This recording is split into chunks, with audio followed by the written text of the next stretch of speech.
খাগড়াছড়িতে পাহাড়ি বাঙালি সংঘর্ষ ও ৩ জন মৃত্যুর ঘটনার জেরে সহিংসতা ছড়িয়ে পড়েছে পার্বত্য শহর রাঙ্গামাটিতেও।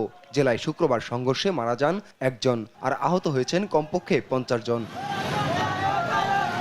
শুক্রবার সকাল থেকে দুই পক্ষের ধাওয়া পাল্টা ধাওয়া, ভাঙচুর ও অগ্নিসংযোগের পর বেলা ১:৩০টার দিকে রাঙ্গামাটি পৌর এলাকায় ১৪৪ ধারা জারি করে জেলা প্রশাসন।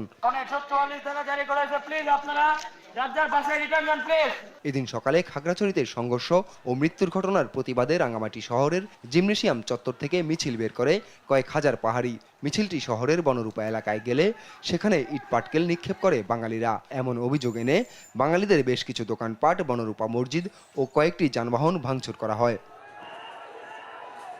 পরে লাঠি সোঁটা হাতে পাহাড়িদের ধাওয়া করে বাঙালিরা। শুরু হয় ধাওয়া পাল্টা ধাওয়া ও ইট পাটকেল নিক্ষেপ। এ সময় বিক্ষুব্ধরা ভাঙচুর চালায় কাঁঠালতলীর মৈত্রী বিহারে। আগুন দেয়া হয় বনরূপা